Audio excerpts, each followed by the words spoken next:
盛世永遠都係老百姓最渴望到咁嘅時代，亦都係中華民族嘅復興夢。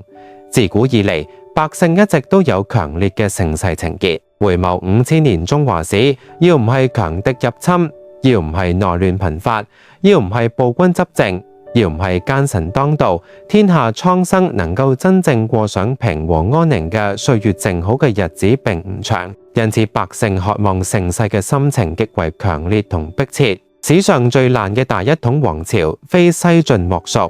啱啱傳咗2代就支離破碎，爛成渣渣啦。西晉嘅皇族好奇葩，人哋係一家人睇埋一齊玩樂，司馬家族係一家人睇埋一齊換命，而且殺戮專挑自己人，骨肉相殘，宗親相殺，呢啲係老祖司馬懿發夢都冇攞到㗎。晉武帝司馬炎結束咗三國鼎立嘅紛爭局面，實現三國歸晉，完成咗看似輝煌嘅大一統。然而喺呢背後，佢為咗鞏固司馬氏嘅統治，做出咗一個極其短視嘅決策，大封宗室子弟為王。呢啲分封嘅藩王唔單止擁有大量土地，仲掌握住數目可觀嘅軍隊，喺各自嘅封國內擁有極高嘅自主權。呢啲就好似喺西晉嘅統治版圖上埋下咗一粒粒定時炸彈，為日後嘅動盪埋下咗禍根。司馬炎駕崩之後，繼位嘅晉惠帝司馬衷智力發育遲緩，幾乎痴呆，根本無法勝任治理國家嘅重任。咁樣一啲朝廷嘅權力爭奪陷入咗混亂。晉惠帝嘅皇后賈南風，一個野心勃勃、心狠手辣嘅女人，嘅準時機，為咗將朝政大權牢牢掌控喺自己手中，唔擇手段，冇掀起咗一系列政治鬥爭。佢先係設計，除咗太傅楊駿將楊太后幽禁餓死，一時之間朝野上下人人自危。隨後又矯詔密令楚王司馬衛入京，誅殺咗汝南王司馬亮同埋衛廣。可事後賈南風為咗獨禁大權，又以擅殺大臣嘅罪名處死嘅楚王司馬衛。賈南風呢一系列瘋狂嘅政治操作，好似點燃嘅火藥桶，八王之亂就冇爆發。西晉嘅統治秩序陷入咗萬劫不復嘅深淵。喺呢場持續16年嘅血腥內亂中，參與其中嘅諸侯王們完全唔顧手足親情同國家安危，為咗爭奪中央政權，你方唱罷我登場。佢哋率領各自嘅軍隊喺中原大地上肆意廝殺，戰爭嘅規模好似滾雪球咁不斷擴大，從洛陽周邊迅速蔓延到成個北方。原本繁華熱鬧嘅城市，喺戰火喺無情洗禮下，城牆坍塌，房屋化為灰燼，無數百姓失去咗家園。農田嘅人耕種，水利設施被嚴重破壞，糧食產量銳減，饑荒接踵而至。喺飢餓嘅驅使下，百姓們易子而食嘅悲劇時有發生。與此同時，由於大量屍體嘅人掩埋，瘟疫橫行，進一步加劇嘅人間嘅慘狀。當時嘅都城洛陽，作為西晉嘅政治中心，都未能幸免於難。呢座曾經車水馬龍、繁榮昌盛嘅城市，變成咗一座人間煉獄。據相關歷史記載，洛陽城中死者數以萬計，街道上堆滿咗屍體，彌漫住令人作嘔嘅腐臭氣息。好多城市幾乎變成空城，昔日嘅繁華煙消雲散，剩翻一片死寂。喺呢場自相殘殺嘅內亂中，司馬家族內部嘅血腥爭鬥，好似一把鋒利嘅手術刀，將西晉嘅統治機體切割到千瘡百孔。中央政府嘅權威一落千丈，發布咗政令冇人執行，形同廢紙。地方勢力就趁呢個機會紛紛擁兵自重，擴充自己嘅勢力範圍。原本統一嘅西晉王朝陷入咗分崩離析嘅境地，統治搖搖欲墜。喺呢場長達16年嘅大災難中，司馬家族為咗一己私利，完全唔顧國家嘅興衰同百姓嘅死活，將西晉推向咗萬劫不復嘅深淵，亦都為接踵而至嘅五胡亂華創造嘅可乘之機，俾成個華夏大地陷入咗長達數百年嘅黑暗時期，俾中華民族帶嚟咗難以估量嘅傷痛同災難。八王之亂，呢場司馬家族內部嘅瘋狂內耗，嚴重消耗咗西晉嘅國力，令北方邊境嘅防禦體系千瘡百孔，形同虛設。原本俾西晉強力壓制咗匈奴、鮮卑、羯、寇等少數民族敏銳咁察覺到西晉統治嘅腐朽同內亂，紛紛趁機起兵反抗，好似潮水咁湧入中原。一時之間，鐵蹄肆虐，戰火紛飛，中原大地陷入咗更深重嘅災難之中。呢啲就係歷史上臭名昭著嘅五胡亂華。匈奴族嘅劉淵堪稱呢場亂世嘅始作俑者。冇出身匈奴貴族，自細深受漢文化熏陶，心懷野心。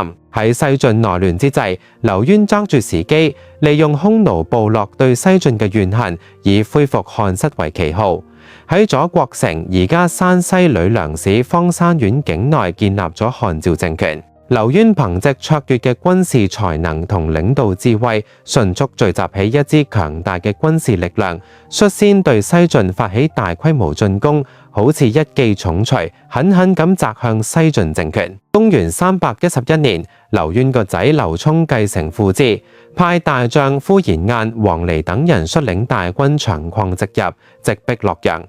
晉軍喺長期嘅內亂中早就軍心驅散，毫無抵抗之力。洛陽城喺匈奴軍隊喺猛烈攻擊下好快淪陷。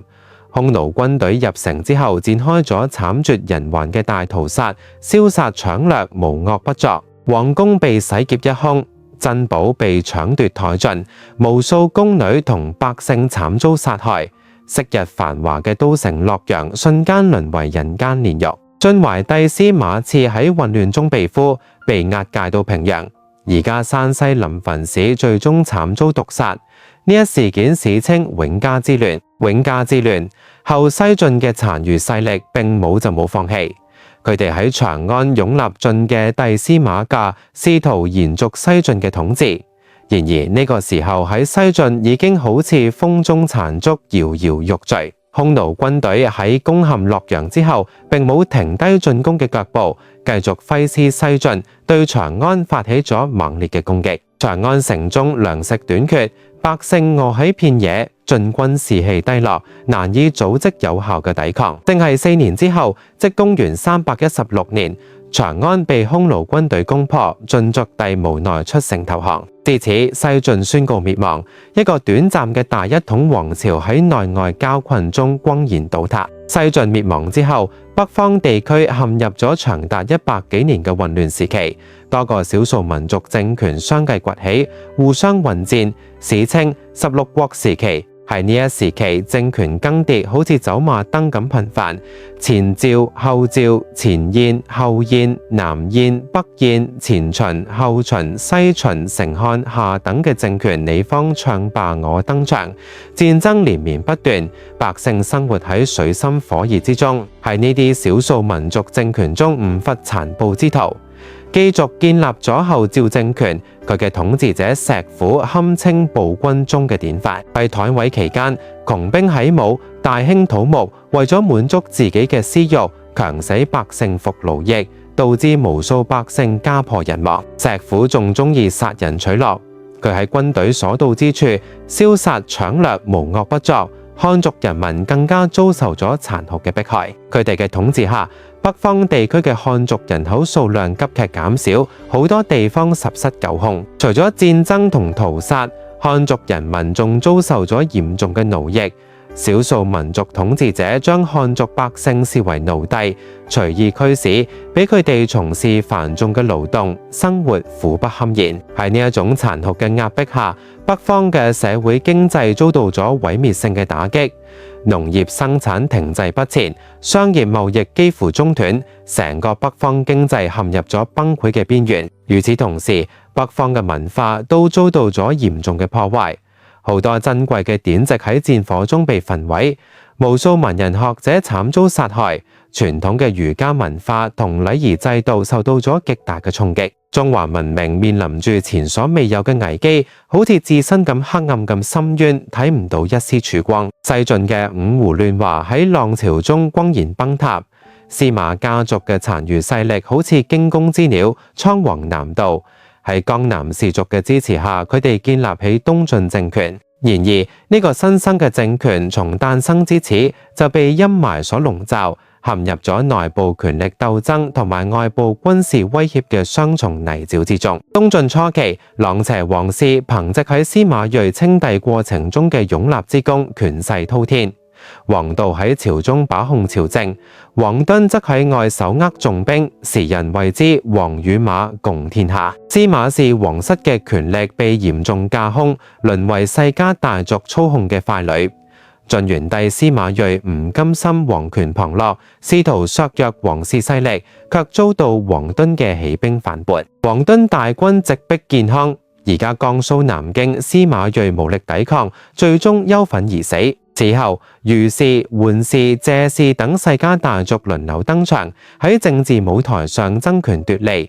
東晉內部嘅權力鬥爭越發激烈，喺權力傾軋嘅過程中，各方勢力為咗達到目的唔擇手段，佢哋大肆徵發民力，增加賦稅，導致百姓苦不堪言，社會矛盾日益尖銳。農民起義此起彼伏，孫恩、盧循領導嘅起義軍規模浩大，俾東晉政權帶嚟咗沉重嘅打擊。起義軍縱橫東南沿海地區，所到之處嚴懲世家大族，極大咁動搖喺東晉嘅統治根基。與此同時，北方嘅少數民族政權並冇停止對東晉嘅侵擾。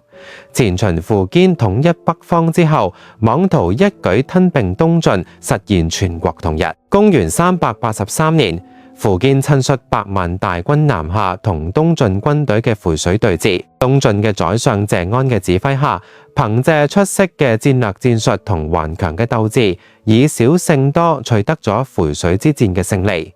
然而呢場勝利並咗從根本上改變東晉嘅危機局面。戰後北方雖然陷入咗短暫嘅混亂，但唔耐之後北魏崛起，再次對東晉構成咗強大嘅軍事壓力。隨住東晉內部政治鬥爭嘅加劇同埋外部軍事威脅嘅不斷升級，東晉政權逐漸走向衰落。